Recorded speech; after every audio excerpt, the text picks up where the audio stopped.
All right, guys, welcome. Hope you're having a great day today. We're going to look at trapezoids, okay? There's going to be a really easy part where we just do some 180 and set things equal on the trapezoid. So first type of trapezoid is an isosceles trapezoid. We have an isosceles, and it says only one pair of opposite angle sides are parallel. So notice right here, these sides are parallel, and consecutive angles are supplementary, all right? Which means these two right here, if I do some coloring for you, these two are going to be, which means they add up to be 180, all right? And then these two are going to add up and be 180 degrees. And then you have isosceles trapezoids. They're a little bit quicker because some of their angles are the exact same, where you don't have to do as much work. Diagonals are congruent. Base angles are congruent. So on the base, how do you tell which one is the base? The base means it can set flat, okay? This is a base and that is a base. Think, if you tried to set it up right here, see how that's slanted? That's not gonna set right.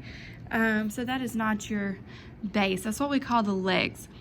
But these are our base angles, okay? And then it says opposite angles are supplementary. So like from here to here, these would be supplementary to each other. So grab your calculator. We may have to do some 180s. You see the word supplementary a few times in there. So 180, and that's really the main work right through here that we're going to have to figure out. So this one, it is not isosceles, it's the non-isosceles. The isosceles will have these two tick marks, okay, to help you out, and it looks very balanced, okay? The non-isosceles, they do not. So find the measure of angle K.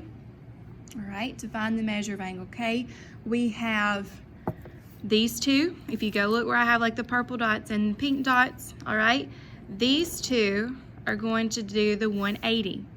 So again, just pick up the calculator. 180 minus 51 would give us 129 degrees. And then same thing for angle M. These two would have to do the 180. So we would say 180 minus 87 gives us 93. And that's it. That's a lot of what we do on the trapezoids, or on this first page. Okay.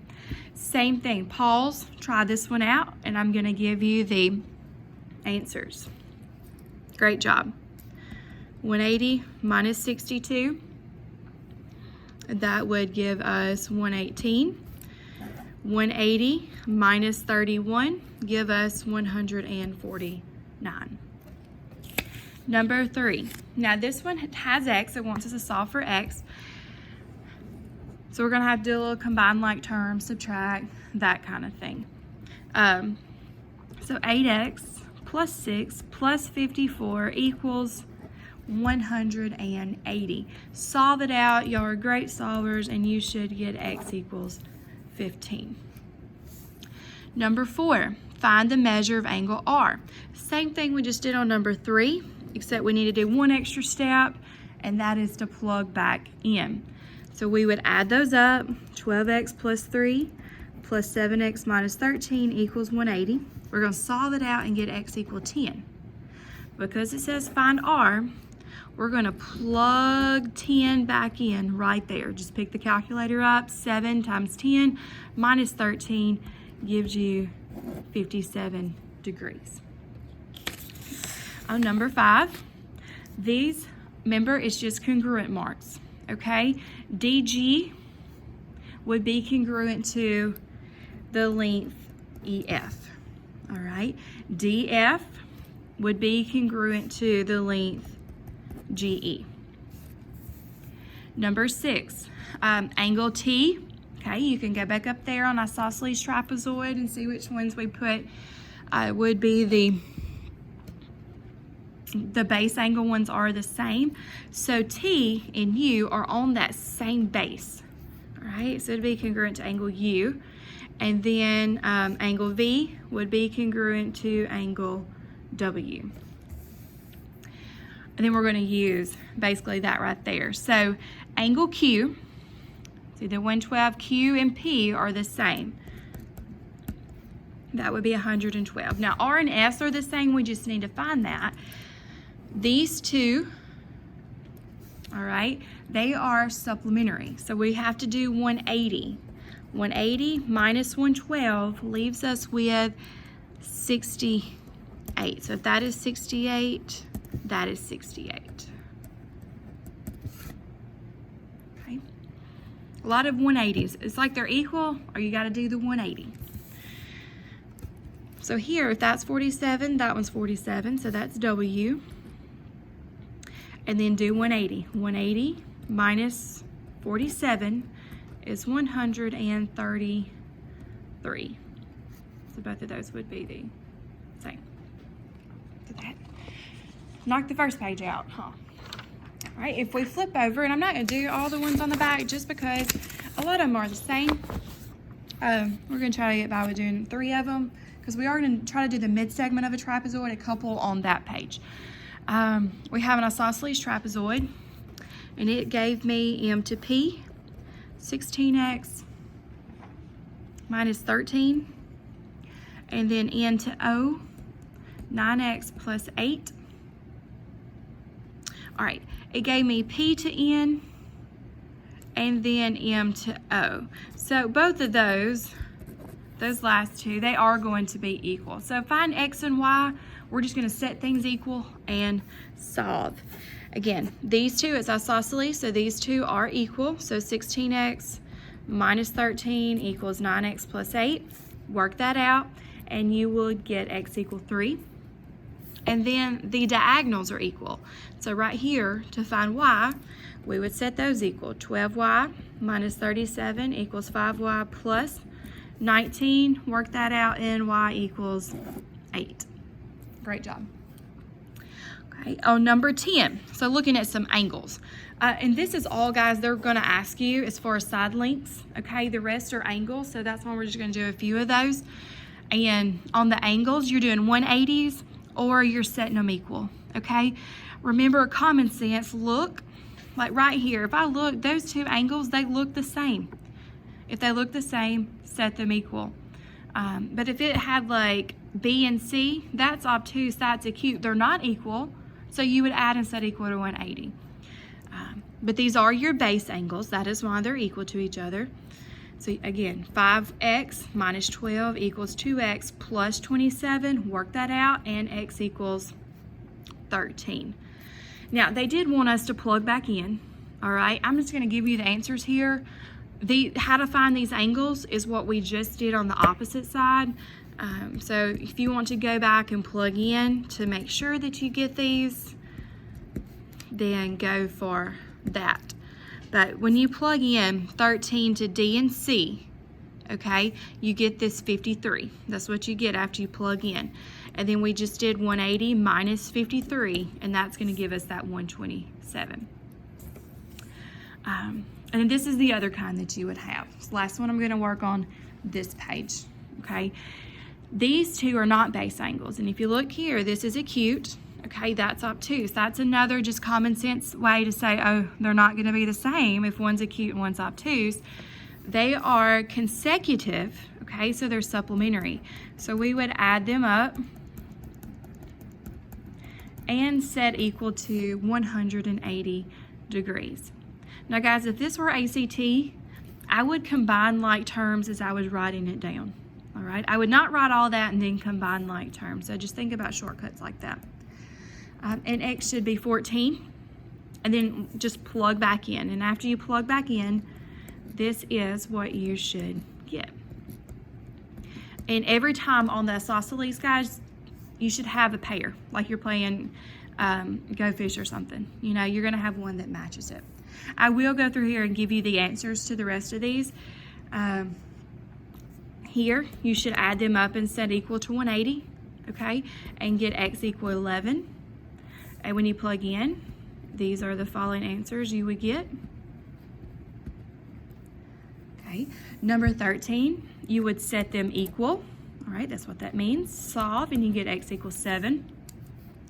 131, 131, 49, and 49. And then on number 14, we would add and set equal to 180. you would get x equal 12, 37, 37, 143, 143. Right. Okay, and again, I'm going to do, I got 4 I've drawn here, mid-segment of a trapezoid. I like to think of mid-segment. It's almost like finding the average, okay? Think mid is in the middle, all right? If you think about midpoint, the midpoint is in the middle. And when we do midpoint, we add up our x's and divide by 2. This is just a mid-segment. So we're going to add up the outside ones and divide by 2 to help us find that middle one. There is a formula that people use if you Googled it or whatever, and it says EF equals AB plus DC divided by 2. All right, divided by 2. This other bullet, it is to let you know that these 3 are parallel to each other. Okay, those 3 lines, that's all that I had written in there, but I'm going to try to speed it up for you. I am going to redraw this just really quick. A, B, C, D, E, F. And then label it. So it says AB is 14, DC is 26. Find EF. Okay, so if you plug back in right here, right, if we plug back in, we don't know EF. So it's X equals AB is 14 plus DC is 26 divided by 2. So if you add that, you get 40 divided by 2. E to F would be a total of 20. Number 2 is the same way. I will give you the answer, but pause it, try it. You should get EF to come out to be 19. Just add them up, divide by 2. All right, and then they switch it around on us. Then they switch it around. If I give you a little visual here, it's the same letters. E, F, C, D, B.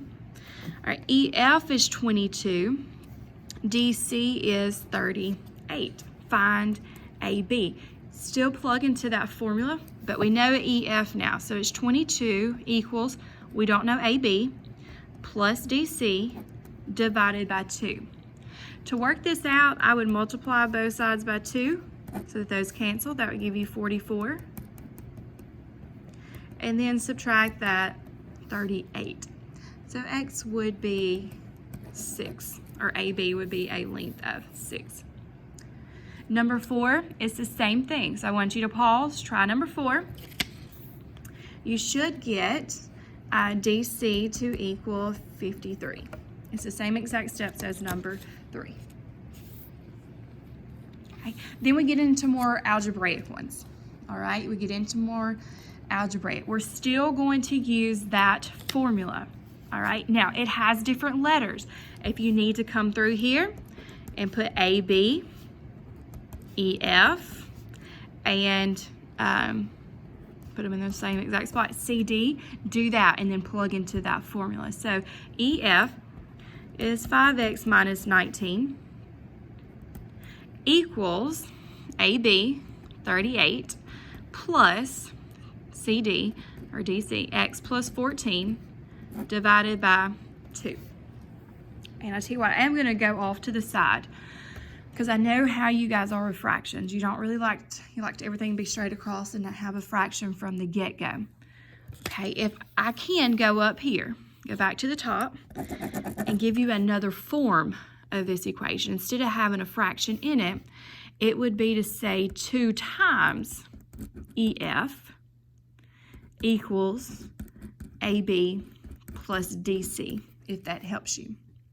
Okay, if that helps you out.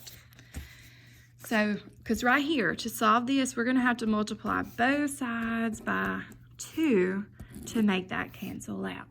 Now, because this is a binomial, we need to distribute. 2 times 5x is 10x. 2 times 19, and that was a minus, so 38, equals, and I'm going to bring that down, 38 plus x plus 14. Sorry about that. Now, let's see. We're going to move everything over. You can go ahead and combine those. Let's go ahead and do that. 38 and a positive 14 makes 52. Okay, I'm going to subtract x and add 38. I'm going to move my x's to one side and my constants to the other.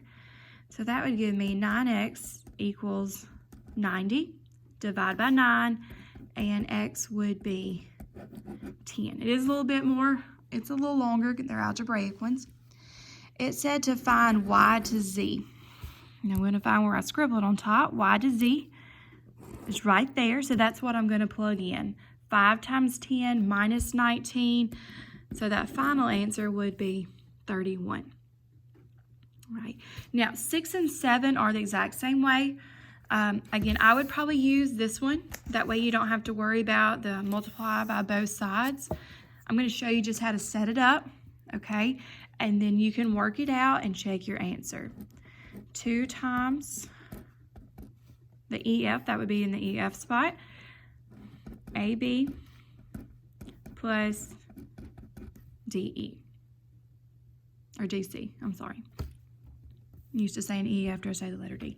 You would want to clean that up, work it out, and you should get, see where it's at. It looks like x equals 5. Plug in where they're asking, and that should come out to be 29. Okay. Same thing on number 7. 2 times 8x minus 3 equals x plus 7 plus 6x plus 5. All right, work that out.